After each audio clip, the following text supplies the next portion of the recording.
Olá, sejam bem-vindos ao canal Clube da Leitura. Eu me chamo Alexandre e este canal, pessoal, foi criado com o objetivo de compartilhar com vocês aquilo que eu tenho encontrado em sebos, livrarias, enfim, já que eu sou um presente frequentador desses locais e amo leitura, né? Se você, assim como eu, também ama leitura, seja bem-vindo ao clube. Pessoal, hoje eu quero falar com vocês sobre esse livro que eu encontrei numa livraria, Como se preparar para uma economia liberal, né? O autor Lawrence W. Reed. Na verdade, pessoal, é um libertário, né? Ele tem um pensamento liberal, tá? O libertário, pessoal, para quem não sabe, ele é um cidadão, vamos colocar assim, em que ele é totalmente contra a intervenção do Estado. Então, ou seja, o Estado não deve interferir na vida das pessoas, o Estado não deve reger, o Estado, enfim, ele prega liberdade individual e coletiva, né? Alguém pode falar, mas todo mundo prega liberdade? Então, o libertário, pessoal, para vocês terem uma ideia, por exemplo, né, é importante não confundir libertário com conservador. Apesar do conservadorismo, por exemplo, ter alguns traços parecidos com aquelas pessoas que se dizem libertários, mas não é algo assim totalmente igual em todos os pontos. Um exemplo, né? Muitos libertários, por exemplo, eles não são a favor de leis como, por exemplo, que o Estado coloca onde é proibido fumar em ambientes fechados, porque para ele ali o cidadão tem que ser livre, ele pode não concordar com o fato da pessoa estar fumando, acabando com a sua saúde, com seus pulmões, enfim, mas a pessoa tem a liberdade. Então o libertário, ele é contra totalmente a intervenção do Estado na vida das pessoas de um modo geral, tá? E nesse livro, pessoal, eu vou mostrar um pedacinho, um trecho, mostrar alguns pedacinhos para vocês do que eu li, as partes que eu grifei. Se você encontrar numa livraria como eu encontrei, já tem uma prévia. Como eu disse, pessoal, tá? É um livro que fala sobre liberalismo, né? Na visão de um libertário.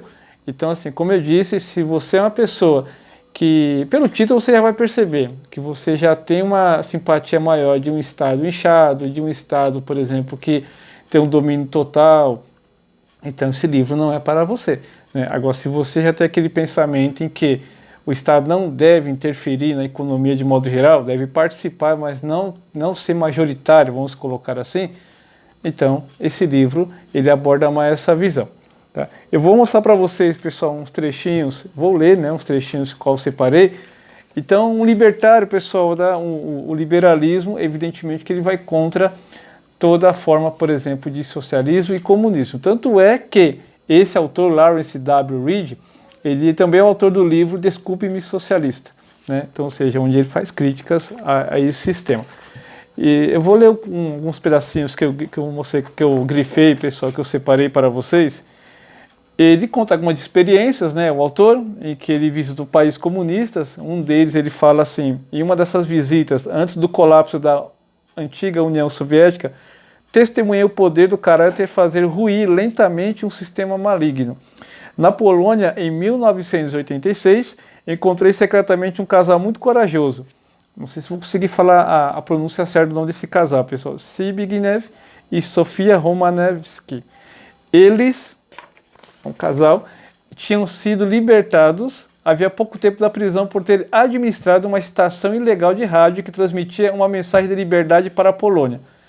Aí ele, abre aspas, como vocês sabiam se as pessoas estavam ouvindo, né, a rádio? Perguntei. Sofia respondeu, só conseguíamos transmitir de 8 a 10 minutos por vezes antes de trocarmos de local, prevendo a chegada da polícia. Certa noite pedimos às pessoas que piscassem as luzes de suas casas se acreditavam na liberdade. Então fomos à janela e por horas milhares de luzes piscaram em Varsóvia, capital da Polônia.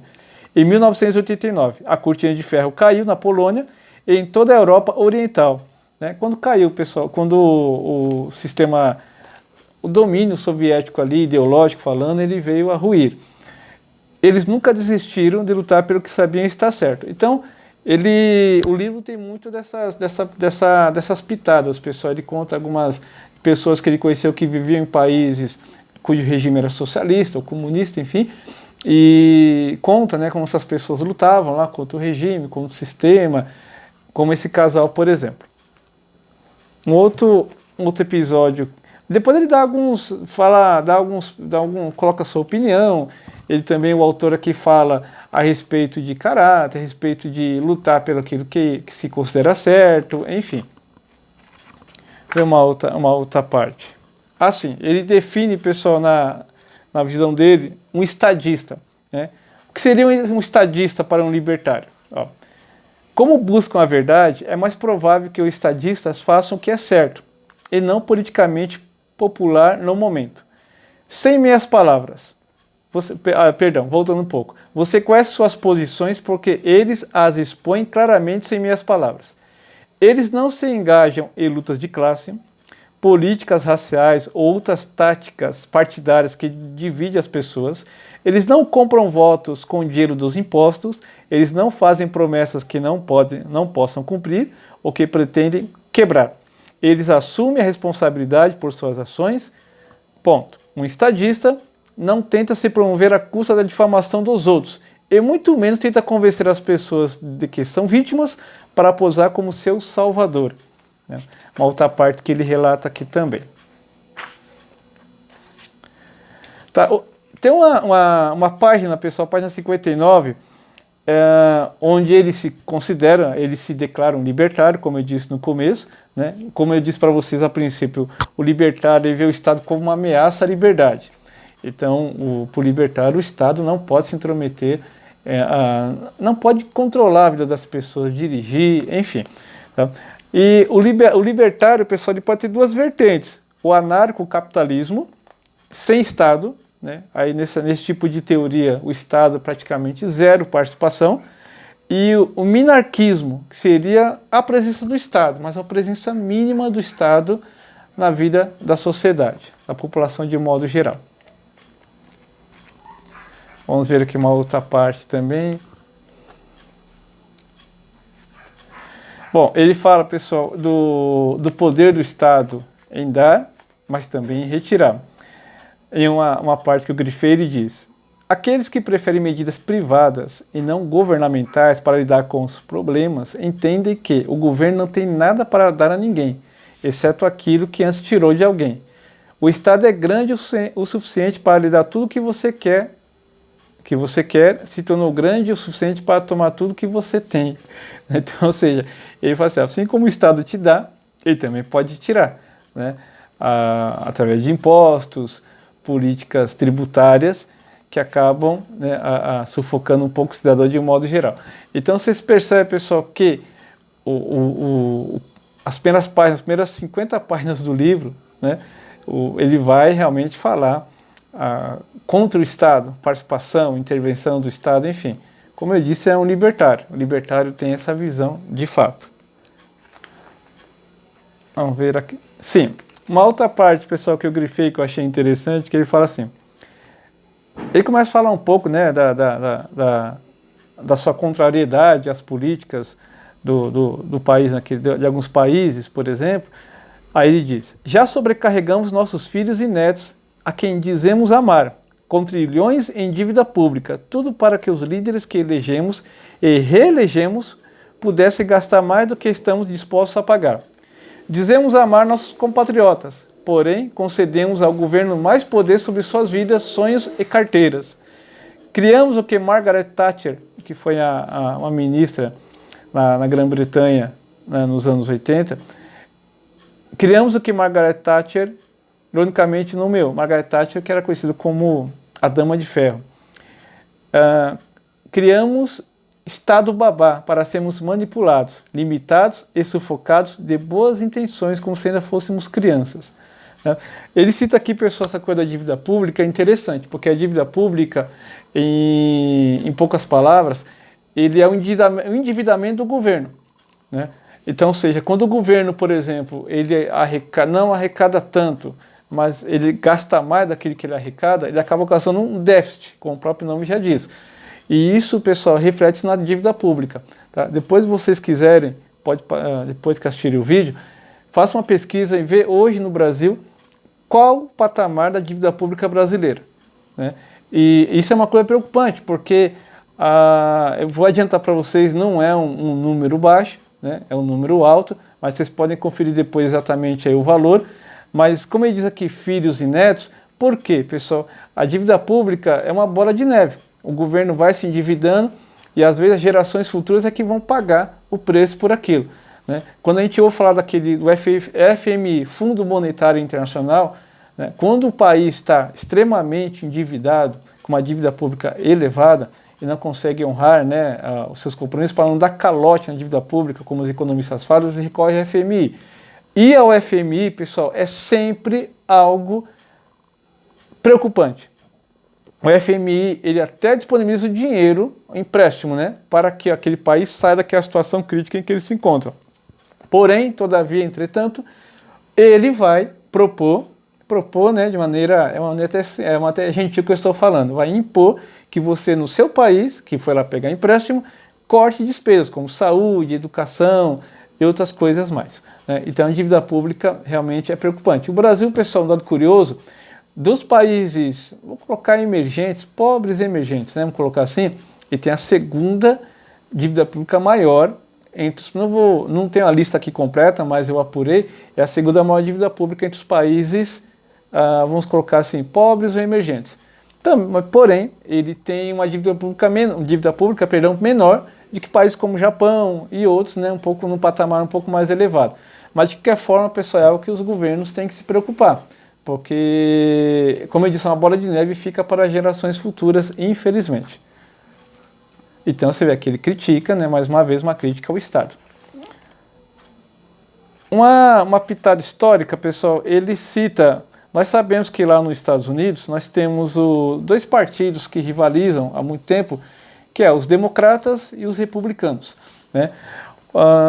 Ele conta a história, pessoal, como eu disse, uma pitada histórica, de um atleta chamado, deixa eu ver o nome dele aqui, Jesse Owens, onde diz: caráter faz a diferença em situações limite. É um atleta que ele disputou os Jogos Olímpicos de 1936, né?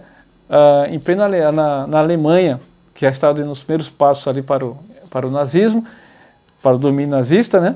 E esse atleta, ele americano, se foi bem na competição, acabou ali tendo sucesso na disputa. E quando ele voltou, pessoal, aos Estados Unidos, né, o autor do livro aqui diz assim: ao voltar aos Estados Unidos, desfiles em carro aberto festejaram Owens em Nova York e em Cleveland. Centenas de milhares de americanos foram às ruas. Cartas, ligações e telegramas chegaram de todos os lugares do mundo para felicitá-lo. De certo homem importante, porém, ele não recebeu uma única palavra de reconhecimento. Como Owens diria posteriormente, Hitler não me esnobou. Roosevelt, presidente dos Estados Unidos, na época sim, o presidente não enviou nem mesmo um telegrama. Franklin Delano Roosevelt, líder de um partido político com raízes racistas, não conseguiu expressar nenhuma palavra de apoio, fato que pode ter sido decisivo para o apoio de Owens ao republicano Alf Landon, né, acho que a pronúncia é assim, na campanha presidencial de 1936. Roosevelt recebeu todos os atletas olímpicos brancos dos Estados Unidos na Casa Branca, mas não Jesse. Então ele conta ele mostra essa passagem desse atleta, pessoal, que não foi recebido pelo presidente americano na época, porque ele pertencia ao partido que tinha raízes racistas. Pessoal, a Guerra Civil Americana, ocorrida em 1850, ela tinha o sul dos Estados Unidos, ela foi uma guerra do sul contra o norte. O norte queria lá a libertação dos escravos e o sul não, né, que os escravos eram importantes para a lavoura, para a agricultura, enfim, achava que os proprietários tinham direito de ter a mão de obra escrava ali nos seus trabalhos. E o Partido Democrata, pessoal, né, ele tinha essas raízes, ele defendia o sul, defendia que a escravidão continuasse. É claro que isso, pessoal, foi em 1850, né?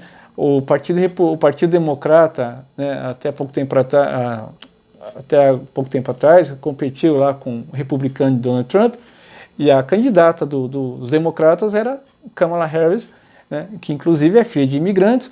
E se a gente voltar um pouco atrás, tinha o Barack Obama também. Então é claro que essa posição do Partido Democrata hoje, né, ela não existe mais, essa raiz racista.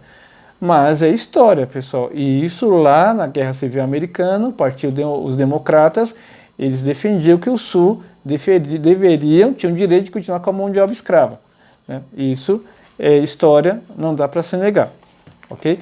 Então, em algum momento do livro, pessoal, há essas pitadas históricas, né, falando de situações como essa, por exemplo. Há quem diga até, pessoal, algumas pesquisas, livros, digam que essa situação do Partido Democrata, esse pensamento, começou justamente a mudar a partir de Roosevelt. Mas ele conta aqui no livro, né, que esse atleta americano, ele não foi recebido lá pelo governo americano por ser negro naquela ocasião.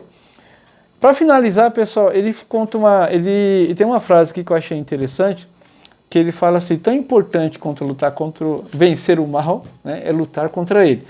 Então é importante lutar por aquilo que nós achamos certo, né, sempre respeitando as pessoas, né, não vendo as pessoas como inimiga, né, pessoal, mas lutar pelo que é certo é tão importante quanto às vezes vencer a batalha, né? Então isso é muito importante, a gente lutar pelas nossas liberdades também, não abrir mão delas e não aceitar nenhum tipo de censura, algo desse tipo, ok? Então está aqui, pessoal, como se prepara para uma economia liberal. Eu esqueci de comentar aqui um pouquinho, pessoal, falar um pouquinho sobre o prefácio, o sumário, né? Ele fala: um homem pobre, porém honesto, de onde veio o caráter, a importância da gratidão, mudando a consciência da nação, o caráter salva a vida, desatando o nó nórdico, ingrediente que falta, políticas absolutamente ruins, a liberdade com filosofia de vida, artigos fundamentais, né? Por que princípios são importantes, a liberdade venceu, veja como saber. Ser adulto significa resistir ao impulso estatizante, é hora de nos livrarmos de rótulos. Então está aqui, pessoal, tá? Como se preparar para uma economia liberal, né? Acredito que deu para ter uma prévia do livro, se você encontrar, né? Espero que você goste da leitura também. Obrigado pela atenção, pessoal, até o momento. Não esqueça de comentar, fique à vontade. Não esqueça também de curtir o vídeo, se inscrever no canal. Agradeço a todos pela atenção e até a próxima, pessoal.